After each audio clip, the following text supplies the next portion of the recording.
C'est parti pour les interviews de l'IA. Donc, c'est notre grand nouveau rendez-vous de Smart Tech dans cette nouvelle saison. On en parle avec ceux qui font l'actu véritablement dans ce domaine. Aujourd'hui, autour de la table, Jean-Baptiste Mananti, un ancien du Conseil national du numérique. Je vous avais d'ailleurs interviewé sur ces enjeux de médiation numérique et vous êtes toujours très impliqué sur ce sujet de l'inclusion algorithmique. On va expliquer ce que c'est d'ailleurs cette inclusion algorithmique. Vous allez nous parler plus particulièrement d'une note que vous avez publiée avec d'autres experts sur les effets de l'IA. Quand j'ai résumé ça, mais c'est pour moi c'est le lien avec social, le lien social en fait qui est perturbé aujourd'hui avec l'IA et puis aussi toutes ces politiques sociales et de solidarité. À côté de vous, Pierre-Carl Langlais, bonjour. Bonjour. Vous êtes chercheur en IA, militant de longue date pour la science ouverte. Vous nous ferez découvrir, vous, le projet Pléias, que vous avez cofondé. Donc, pour le dire vite, c'est un laboratoire français spécialisé dans l'entraînement des modèles de raisonnement à partir d'un ensemble de données multilingues, absolument unique par son ampleur, mais aussi par son ouverture. Vous allez nous expliquer ça également. Juste après Guillaume Avrin, notre autre invité. Bonjour Guillaume. Bonjour. On va commencer ensemble. Ancien coordonnateur national pour l'intelligence artificielle de la France. Donc vous avez piloté cette stratégie de la France dans le domaine de l'IA, dans le cadre de France 2030, qui a mobilisé 1,5 milliard d'euros, quand même, il faut le rappeler, d'investissement public pour accélérer ce développement de l'intelligence artificielle en France et en Europe. Aujourd'hui, vous êtes le directeur du développement et des partenariats stratégiques chez Harlequin AI, start-up d'IA française, qui a été fondée très récemment, 2024, et qui développe une plateforme d'intelligence informationnelle, attention à ne pas confondre, qui est donc capable de cartographier, d'analyser, de comprendre tous ces flux d'informations qui nous entourent à une très grande échelle au service d'administrations publiques, mais aussi de grandes organisations privées. Dites-moi, Guillaume, c'est de la threat intelligence que fait Harlequin AI ? Oui, je pense que le sujet, c'est aujourd'hui, on parle énormément des risques associés aux modèles d'IA les plus avancés, ce qu'on appelle les risques NRBC, de construction automatique de virus informatiques ou biologiques avec l'IA. Mais le constat initial, et c'est un constat que je faisais déjà quand j'étais à la Coordination nationale pour l'IA, c'est qu'en fait, il y a des risques qui sont déjà beaucoup plus immédiats, beaucoup plus présents, qui sont des risques associés à la désinformation, et la désinformation qui est accélérée par l'intelligence artificielle. Et quand on fait le lien entre, d'une part, cette réalité technologique et du risque associé à la désinformation par l'IA ou augmenté par l'IA, et d'autre part, je ne sais pas si vous avez lu le livre de Giuliano d'Ampoli sur les ingénieurs du chaos. Oui. Il y a aussi ce constat qu'en fait, on a des ingénieurs du chaos qui utilisent ces nouvelles technologies pour finalement déstabiliser les démocraties. On fait assez rapidement le constat qu'il faut absolument qu'on s'équipe d'IA au service de la contre-influence, au service du contre-terrorisme, au service de finalement de la protection des intérêts nationaux et européens. Et c'est vraiment l'ADN d'Harlequin, de ses cofondateurs. Et pour moi, c'était la continuité de la mission par rapport à la Coordination nationale pour l'IA. Aujourd'hui, on a au niveau justement public, au niveau de l'État, on a Viginum qui travaille au repérage de certaines pratiques, de campagnes en fait de désinformation. Du côté des organisations, il y a de plus en plus d'acteurs aussi qui travaillent sur cette threat intelligence. Mais pour vous, les enjeux sont tellement importants qu'on n'a pas encore mesuré la criticité au niveau des organisations pour s'emparer des bons outils. Oui, je pense que donc Viginum s'intéresse énormément dans ses missions à l'identification du qui c'est qui pousse des narratifs qui impactent négativement les intérêts nationaux. Et Harlequin AI, avec ses technologies, va plutôt dans l'analyse sémantique, c'est-à-dire quels sont ces narratifs, d'où viennent ces narratifs, est-ce que ces narratifs qui sont finalement poussés contre les intérêts de nos entreprises ou de nos administrations, est-ce que c'est les mêmes au Canada et au Mozambique? Est-ce qu'il y a un croisement possible entre ces narratifs? Et du coup, finalement, est-ce que c'est pas des groupes de personnes qui travaillent entre elles pour essayer d'attaquer, c'est des relais pour attaquer les intérêts nationaux? Donc, on a énormément d'échanges avec Viginum. Donc, Viginum s'adresse au qui, vous vous intéressez au quoi? Au quoi, exactement. Et finalement, la combinaison des deux, ça permet d'avoir une bonne analyse de l'espace informationnel, de pouvoir naviguer efficacement. Viginum est très orienté, bien sûr, public. on travaille aussi pour des acteurs privés. On a un certain nombre de partenariats avec des grands groupes du CAC 40, avec aussi des fonds d'investissement, y compris en dehors de la France, au niveau européen. Donc finalement, les sujets de la maîtrise du risque associé à l'influence négative sur les réseaux sociaux, la gestion de crise, l'anticipation des ruptures de chaînes logistiques, tout ça, c'est des sujets, et bien sûr l'intelligence économique, c'est des sujets pour lesquels on a besoin d'analyser des données en très grande dimension qui sont disponibles sur les réseaux sociaux, sur le web, dans la presse. Et finalement, l'outil permet de récupérer ces données. Et je sais qu'il ne faut pas que je rentre trop dans le détail technique et technologique. Quand même, ça m'intéresse parce que j'imagine donc que l'IA est un outil utilisé pour brasser toutes ces données.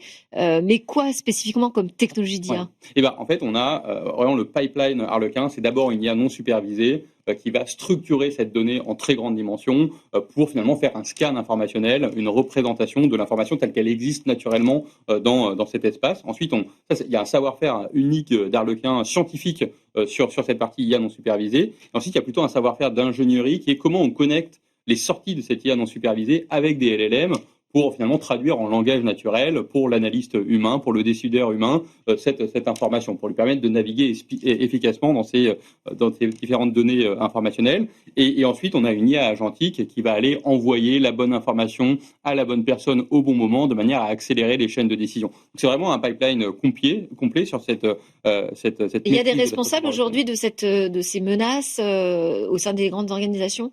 Oui, vous dites à la bonne personne, mais quelle est cette personne? Nos contacts dans les entités que j'évoquais tout à l'heure, ça va être typiquement la direction de la sécurité, la direction du marketing pour les enjeux d'intelligence économique et de competitive intelligence, la direction de la stratégie, parce qu'en fait, finalement, quand on est capable d'analyser des données en très grande dimension, on est aussi capable d'aller faire des recommandations extrêmement efficaces sur les orientations stratégiques à prendre pour le développement de l'activité, les directions de la communication, bien sûr, parce qu'il faut protéger l'image de marque. Je pense à l'industrie du luxe. La marque, l'image de la marque, ça représente plus de 60% de la valeur boursière de l'entreprise. Ouais. Donc, dès que la marque est attaquée par des narratifs hostiles, ça fait chuter en bourse ces valeurs, et donc il faut absolument les protéger et les équiper. Et ça prend la forme quoi, d'un dashboard, enfin d'un tableau de bord Il y a plusieurs parties. Il y a d'abord effectivement la partie en sortie de l'IA non supervisée, donc c'est en gros une représentation de l'espace informationnel sous forme de poupées russes, de dendrogrammes, de dashboard, où on a un certain nombre de visuels disponibles. Là, c'est pour que l'analyste puisse très efficacement, de manière visuelle, avoir une idée de comment est organisé l'espace informationnel sur le sujet qui l'intéresse. Ensuite, il y a la partie langage naturel qui est générée par le LLM, qui est sous forme de rapport. Il y a aussi un executive summary de 2 pages, de manière à aller très très vite dans l'accès à l'information.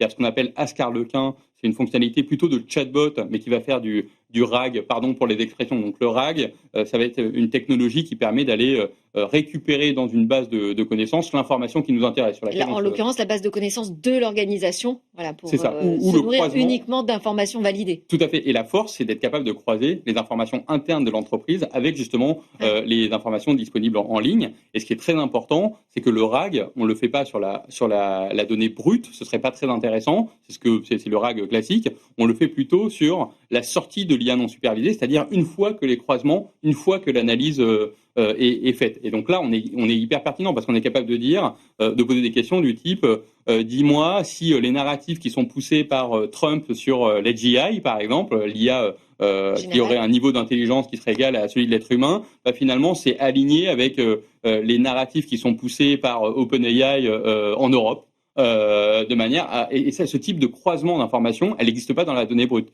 Elle ne peut être obtenue que par le croisement de ces différentes bases de données et donc en sortie de l'IA non supervisée. Et peut-être un peu pour donner une image de ce qu'on fait, sans vouloir être trop long, c'est que l'IA non supervisée, c'est un peu la différence entre entendre et écouter. C'est-à-dire, on ne se contente pas d'entendre, on écoute ce qui est dit, on le comprend, et on arrive à en avoir une représentation pertinente. Et ensuite, la partie LLM, si on met justement de la donnée non comprise en entrée, en sortie, on a du bruit. Et la différence, c'est que si on a l'IA non supervisée qui est pluguée au LLM, au lieu d'avoir du bruit, on a du sens. Et c'est un peu ça la philosophie. C'est écouter et générer du sens à partir de cet espace informationnel. Vous avez des questions ? Vous découvrez le projet ou... Absolument. Ouais. Je pense que ça entre en résonance avec beaucoup de choses qui se font à l'échelle territoriale sur le besoin justement de saisir ces enjeux informationnels, que ce soit au sein des entreprises, des collectivités ou du grand public. Oui, elles ont besoin, mais est-ce qu'elles ont conscience aujourd'hui que ça fait partie des menaces, en fait, hein, cette menace informationnelle? Je ne sais pas si elle est vraiment très bien prise en compte. Moi, je participais à un événement de la Villa Numéris, justement, sur ce sujet, en sensibilisant le secteur privé. Et donc, les collectivités, en tout cas des organisations qui, a priori, se sentent pas forcément directement concernées par la menace informationnelle et qui pourtant le sont indirectement, avec des dégâts qui peuvent être très importants. Je sais pas, les collectivités, ça fait partie des contacts que vous avez? Eh ben, on a bien sûr des contacts, mais pas encore de clients, il me semble, à l'échelle régionale ou locale. On a par contre les gouvernements, c'est très clair. On a déjà comme client le gouvernement du Royaume-Uni, bien sûr le gouvernement français avec 2 ministères, et également on est en discussion très avancée avec l'Autriche, la Roumanie en particulier. Donc on voit qu'au niveau gouvernement, indépendamment justement des frontières ou des compétitions qui pourraient exister entre les acteurs de l'IA, le sujet de la désinformation, de la contre-influence est tellement important qu'en fait ça dépasse les frontières des différents États membres de l'UE et on arrive à bien collaborer ensemble. Et dans les ministères français, oui, c'est ministère des Affaires étrangères, par exemple? Eh ben, c'est ça qui est extraordinaire. Je me rappelle quand j'étais à la Coordination nationale pour l'IA qu'on disait oui, les administrations publiques vont pas assez vite dans l'intégration, dans l'expérimentation des technologies d'intelligence artificielle. Maintenant, je suis passé de l'autre côté de la barrière et c'est incroyable la rapidité et la compréhension technologique du ministère des Affaires étrangères et du ministère de l'Intérieur en particulier sur ces sujets. Ils sont exactement dans la démarche dont on a besoin pour innover. C'est-à-dire qu'on va discuter, on va exprimer des besoins, on va tester des technologies innovantes sur des cas d'usage, et ça va hyper rapidement. Donc les 2 que j'ai mentionnés, c'est bien sûr ceux avec lesquels on travaille déjà, mais en tout cas, c'est impressionnant et c'est super. Bon, bonne nouvelle. Jean-Baptiste Mananti, donc fondateur de Viam Iveniam, qui est un cabinet de conseil en stratégie territoriale, spécialiste de ces enjeux territoriaux du numérique. Vous publiez avec Aurélie Jean et l'Institut Terram l'étude IA inclusion algorithmique, un enjeu de cohésion sociale, économique et territoriale. Alors juste un mot sur l'Institut Terram, donc c'est un groupe de réflexion multidisciplinaire qui est dédié à l'étude des territoires. Je voulais avoir une petite explication sur inclusion numérique. Qu'est-ce que ça veut dire? Inclusion algorithmique, vous voulez dire peut-être. Pardon. Oui, parce que numérique, on en a déjà parlé, j'ai bien compris. Algorithmique. Alors, cette notion d'algorithmique, elle vise à déjà s'inscrire dans le prolongement de l'inclusion numérique, donc il n'y a pas vraiment de confusion, mais elle vise à essayer on va dire comprendre un ensemble de dynamiques et de politiques qui pourront venir permettre à chacun un usage éclairé et capacitant, on va dire, des technologies algorithmiques et de l'intelligence artificielle. Donc on le structure autour de 4 dimensions. Capacitant, ça veut dire comprendre comment ça marche pour pouvoir s'en servir. C'est ça. L'idée, c'est en gros de réfléchir, alors en l'occurrence dans le cadre de cette étude à l'échelle territoriale, comment est-ce qu'on va pouvoir venir mettre l'intelligence artificielle au service de son territoire, de ses habitants, de son quotidien, plutôt que d'avoir un territoire et des habitants qui sont au service de l'intelligence artificielle. Parce qu'il y a ce risque. Parce qu'il y a ce risque. Comment il se manifeste? Alors, vous avez des exemples en tête? Oui, absolument. En fait, le développement des systèmes d'intelligence artificielle fait naître et renforce le risque d'une France à 2 vitesses quand on parle de technologie. Pourquoi? Parce que, vous le savez, l'intelligence artificielle s'entraîne, fonctionne sur de grands ensembles de données. Et quand ces grands ensembles de données sont, on va dire, essentiellement centraux, urbain, on va avoir un risque de marginalisation de tous ces espaces ruraux, périphériques, ultramarins, périurbains, qui ne rentrent pas dans cette norme et dans cette centralité. Ah oui. C'est un biais en fait inhérent. C'est exactement ça. C'est des biais d'entraînement, c'est des biais algorithmiques qui vont avoir des conséquences très concrètes en termes, par exemple, de maintien des stéréotypes à l'échelle territoriale. Pour vous donner un exemple, si vous allez sur un des grands modèles disponibles pour le public aujourd'hui et que vous lui demandez de créer une photo d'une femme bretonne, il y a de très fortes chances qu'il vous sorte une photo d'une personne âgée avec un costume traditionnel, la bigoudaine, etc. Ça, c'est une image stéréotypée. Donc, ça va être renforcé par tout ça. Et puis, il y a aussi un autre impact très concret qui est, je le disais, cette espèce d'invisibilisation de tout ce qui n'est pas au centre, de tout ce qui est à la marge, au sens premier, et donc de ce qui fait la spécificité de ces territoires. Et Le résultat concret, c'est que localement, on va avoir des outils qui ne sont pas adaptés aux réalités territoriales. Et en plus de ça, on a une espèce de double peine qui se met en place, puisque ces systèmes d'intelligence artificielle vont s'entraîner sur les données des utilisateurs qui s'en servent aussi quotidiennement. Et il se trouve que ces territoires, en particulier les territoires ruraux, sont parmi ceux qui ont les usages du numérique les moins développés, les moins fréquents. Et donc, on va avoir cette espèce d'auto-renforcement de double peine qui va contribuer à continuer à marginaliser, à fragiliser des territoires qui sont déjà fragiles. En fait, on continue de parler de cette fracture numérique. Exactement. Il y a quand même, on entend beaucoup de projets dans les collectivités sur l'intelligence artificielle. Est-ce que vous dites, oh là là, il faut qu'elles y aillent doucement, ou alors, ah bah c'est super, ça progresse. Ouais. Comment est-ce que vous réagissez par rapport à ça? Alors, on ne dit pas du tout qu'il faut ne pas y aller, au contraire, parce que justement, comme vous le dites, il y a des perspectives qui sont assez riches et hyper enthousiasmantes de développement de l'IA à l'échelle territoriale, sur un nombre très important de sujets.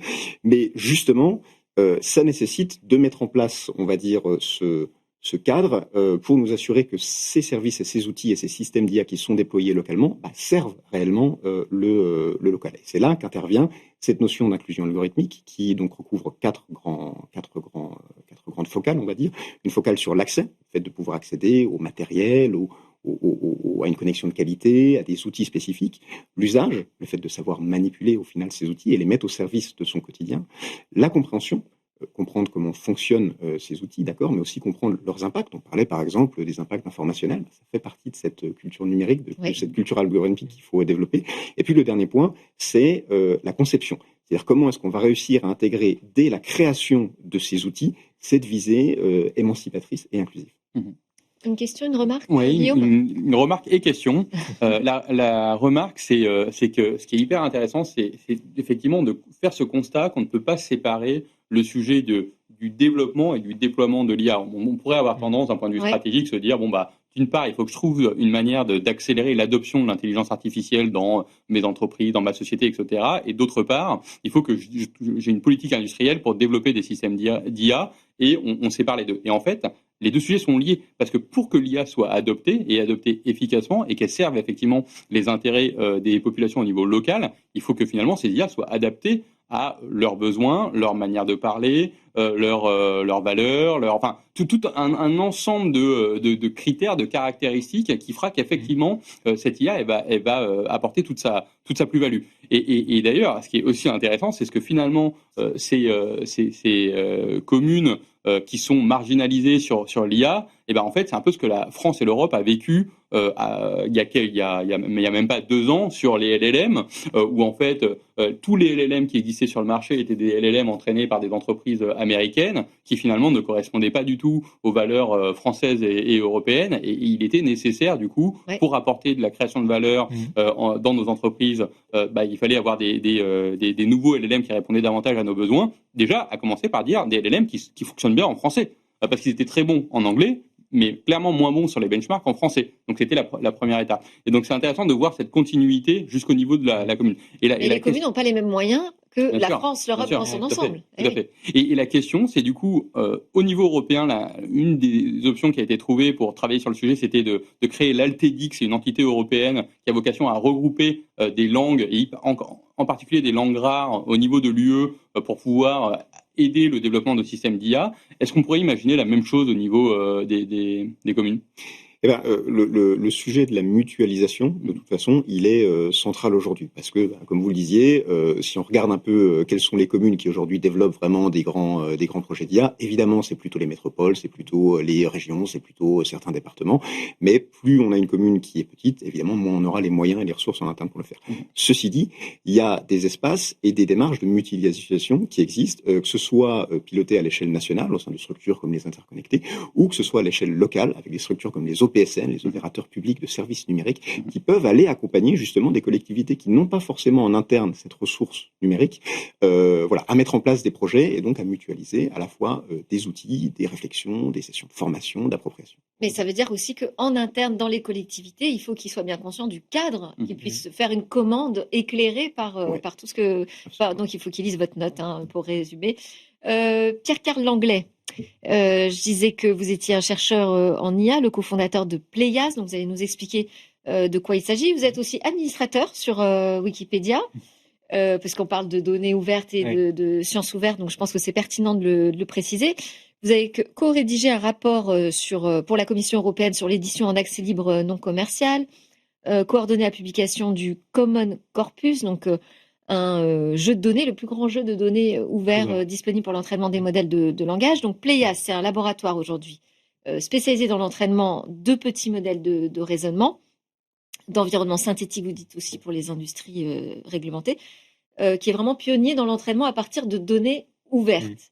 Ça, j'ai bien tout noté, mais ma question, c'est les autres LLM, par exemple, ils ne vous ont pas attendu pour aller chercher toutes les informations dans Wikipédia.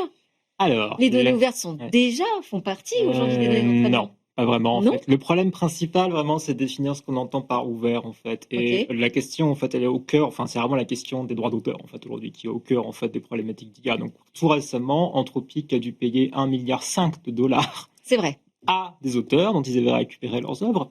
Et en fait, aujourd'hui, le cœur de ce qui est utilisé pour entraîner les IA, c'est, alors Wikipédia est dedans, bien sûr, mais surtout, c'est ce qu'on appelle le crawling du web, en fait. Et là, ça rejoint aussi ce que disait justement Jean-Baptiste juste avant, c'est qu'en fait, on est sur une démarche de collecte générale, mais pas très pensée, parce qu'elle a été pensée pour l'archivage, qui est fait par une toute petite organisation qui s'appelle Common Crawl, ils sont 4, et ils n'ont pas les structures pour notamment récupérer tout ce qui est document PDF. Et là, c'est au cœur notamment du problème qu'on a aujourd'hui dans le domaine industriel, en réalité. Parce qu'aujourd'hui, du coup, toute la donnée qu'on récupère, en fait, c'est vraiment une donnée web, mais qui est très décorrélée finalement des usages. C'est pas dans cette donnée notamment qu'on va trouver aussi notamment toutes les langues régionales, typiquement. C'est beaucoup plus des documents, des choses comme ça dans lesquelles on va trouver ça. Et aujourd'hui, l'exemple que j'aime bien citer pour montrer ce décalage, en fait, c'est celui des montres. Parce qu'aujourd'hui, si vous demandez à un modèle de vision de lire l'heure, il aura beaucoup de mal. Et pourquoi ? Simplement parce que si vous tapez montre sur le web, vous avez que des montres arrêtées. Qui ne sont pas dans le monde vivant. Et ça, aujourd'hui, c'est un vrai problème, aujourd'hui, aussi. Donc, ce qu'on a voulu créer avec Common Corpus, aujourd'hui, c'est le plus grand corpus, en fait, disponible sur GameFest. On peut télécharger. Alors, je ne vous conseille pas de le faire parce qu'il est très, très grand. Ça fait 2000 milliards de mots. Je ne sais pas ce qu'on en ferait. Alors, voilà. Donc, il y a beaucoup de lectures, j'avoue. Il y a beaucoup de choses à transporter pour l'avoir fait. Donc, c'est multilingue. C'est en plusieurs langues européennes, notamment. Et le français est très bien représenté avec 300 milliards de mots. Donc, mais dedans, on trouve, par exemple, les EPUB, les livres. Non, justement pas. On trouve très peu de livres, malheureusement, parce qu'il y a très peu de livres en libre accès. Ce qu'on trouve, c'est principalement 4 grands ensembles. Donc d'abord, effectivement, tout ce qui va être sciences ouvertes, notamment les publications scientifiques. Il y en a énormément maintenant qui sont en accès libre. Tout ce qui va être logiciel libre. Et là aussi, il faut savoir que les modèles aussi sont très utilisés pour générer du logiciel. Tout ce qui va être patrimonial aussi, parce qu'en fait, on a plein de textes dans le domaine public qui n'ont plus le droit d'auteur, et qui sont pour le coup des livres. Là, il y a beaucoup de livres en réalité, et là, des textes un peu anciens évidemment, mais qui ont quand même une forte qualité de raisonnement, de rédaction par derrière. Et puis dernièrement, l'élément le plus important, et là aussi où on participe justement, Guillaume mentionnait Altédic, on participe justement à la coordination des collectes d'Altédic pour tout ce qui va être données gouvernementales ouvertes en fait. Tout ce qui est rapport, etc. aussi, c'est un ensemble qui est très riche. Mais juste, on parle là de français ou de... Toutes langues confondues. Combien en fait. Au total, donc de langues représentées, il y en a environ 30 en Common Corpus. Et il en faudrait plus. Et là, aujourd'hui, on travaille notamment dans des projets de déploiement en Afrique. Et là, je rejoins tout le constat qui était mentionné juste avant. Dès qu'on commence à toucher à des langues, tout se débine. C'est-à-dire que les modèles, même pour faire le RAC, typiquement, les modèles de recherche, John Meddings, ne fonctionnent plus. La génération ne fonctionne plus. Donc, rien ne fonctionne. Et aujourd'hui, c'est là où... La modération de Facebook ne fonctionne plus sur certaines langues. Oui, tout à fait, mais c'est général en fait. Et donc, c'est vrai qu'aujourd'hui, on a besoin d'un outillage. Alors, on a aussi besoin d'un outillage plus ouvert pour tout ce qui va être domaine régulé aujourd'hui. On sait qu'à quel point aujourd'hui, les banques, les assurances... Expliquez-nous ça, oui. En fait, sont très réticentes à utiliser l'IA pour plusieurs raisons. D'une part, parce qu'aujourd'hui, c'est une question d'hébergement. Il y a plein de données personnelles, elles sont responsables. Et aujourd'hui, les déployeurs d'IA sont complètement responsables de ce que génèrent les modèles en Europe. Donc, concrètement, si votre modèle a été entraîné sur des corpus avec beaucoup de données sous droit d'auteur, beaucoup de données sous données personnelles, etc. Et on sait que les gros modèles, notamment, mémorisent très bien. Vous êtes responsable. Et aujourd'hui, il y a un peu de réticence. Et donc en fait, ça freine l'écosystème de l'IA. Ça freine l'écosystème et ça le freine aussi sur un autre plan, qui est la question des montres, en fait, ce que je disais juste avant, c'est-à-dire le fait qu'aujourd'hui, les modèles ne sont pas entraînés aujourd'hui pour les environnements, pour les tâches, en réalité, de ces entreprises. Donc, on avait créé Common Corpus l'année dernière, donc c'est vraiment une collecte au sens très large. Aujourd'hui, ce qu'on est en train de faire dans la version 2 qui va sortir, qui s'appelle Racint, et qu'on fait en partenariat avec AI Alliance et IBM, c'est en fait une version synthétique de Common Corpus. Et l'idée, c'est de prendre un petit ensemble. Donc, on a pris, puisque je suis administrateur de Wikipédia du coup, je savais qu'il y avait cette ressource qui existait. On a une sélection par la communauté de 50 000 articles qui sont au cœur de ce qu'on doit savoir. Et ma réflexion depuis longtemps, c'était le fait que ces modèles, en fait, aujourd'hui, c'est vrai qu'on leur met tout le web dedans. Est-ce que c'est vraiment utile, en fait? Combien de livres vous avez eu dans votre vie? Oui. Des centaines. Oui, mais c'est ça Pas l'intérêt tellement plus. d'avoir une IA, c'est qu'elle en a lu plus que moi. Oui, mais en réalité, si on vise, et là, ce qui est intéressant, c'est est-ce qu'elle a lu les bons livres. Oui. Et en fait, en réalité, il y a plein de livres qui vont pas être là ou qui vont pas être bien assimilés. Il y a plein de règles lorsqu'on voit en entreprise. En fait, on a plein de guidelines, de règles, de normes, etc. En banque, très simplement, on a plein aujourd'hui de représentations de données en fait pour les transferts bancaires, par exemple. Il n'y a pas de données ouvertes pour ça. Tout est de données personnelles. Ouais. Donc en fait, il faut les inventer ces données, il faut les écrire. Donc on va utiliser des modèles de langue avec des contraintes pour générer en fait ce corpus à l'échelle, l'amplifier, faciliter sa mémorisation dans le modèle lui-même, c'est ce qu'on appelle un environnement synthétique.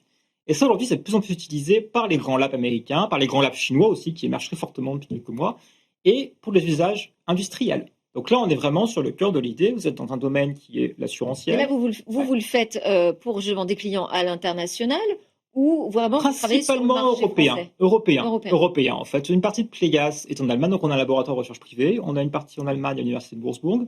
Et donc on travaille avec des acteurs principalement effectivement en Europe. D'accord, donc principalement sur des langues européennes. Sur des langues européennes, des secteurs régulés. Donc on est principalement en médecine, beaucoup, on est en transport, on est dans la banque. C'est super ça. Et il y a un vrai manque aujourd'hui en fait. Ouais. OpenAI n'est pas suffisant. Ouais.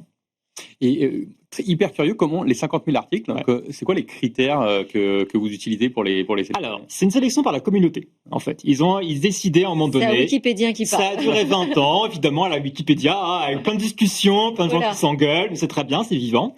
Et donc, ces 50 000 articles, du coup, c'est une bonne image, je trouve, de ce qu'une personne très cultivée connaîtrait, en réalité. Donc, c'est plein de choses, dans plein de domaines, hein, mathématiques, chimie, littérature, etc. Et est-ce que vous partez, par exemple, d'un corpus en français que ensuite vous traduisez pour l'avoir dans toutes les langues, ou vous allez chercher chaque version originale? Exactement, en fait. On va chercher les différentes versions originales. Donc, on est plutôt à partir de l'anglais, en fait, à l'origine. Et ensuite, après, on est allé dupliquer ça et l'étendre. Ce qui est très intéressant. Donc, c'est pas de la traduction, c'est vraiment des VO qui sont Alors, repérés. c'est un peu des deux, en fait. Ce qui est très intéressant avec justement la génération synthétique, du coup, c'est qu'on est dans une logique où on part de rien et après, on élargit. C'est-à-dire, soudainement, si je décide que mon modèle, il n'est pas assez bon en provençal, par exemple, et si j'arrive à développer une bonne pipeline pour en générer, du coup, j'aurai beaucoup plus de données et le modèle sera bien meilleur. Et Pierre-Carl, vous Oui, avez... mais ce sera la dernière question et très rapide, oui. Oui, si on entraîne le LLM sur cette base de données, un LLM de faible taille, sur cette base de données synthétique, vous avez fait les benchmarks, est-ce qu'on arrive à avoir des... On est à l'état de l'art. On est à l'état de l'art, tout à fait, exactement. En fait, on a entraîné un modèle qui s'appelle Baguette-au-tronc, parce qu'il est... Et vous nous ferez une démonstration la prochaine fois. Exactement, parce qu'on a plus du tout le temps, je suis désolée. C'était passionnant. Merci. Mon modèle me remplacera. À tous les trois, Jean-Baptiste Mananti de Viam Iveniam, co-auteur de l'étude IA, inclusion algorithmique, un enjeu de cohésion sociale, économique et territoriale pour l'Institut Terram. Pierre-Carl Langlais, CTO de Pléias, et Guillaume Avrin, directeur de développement et des partenariats stratégiques chez Harlequin AI. Merci encore. Merci à vous de nous avoir suivis sur la chaîne Bismart. C'était Smart Tech. À très bientôt.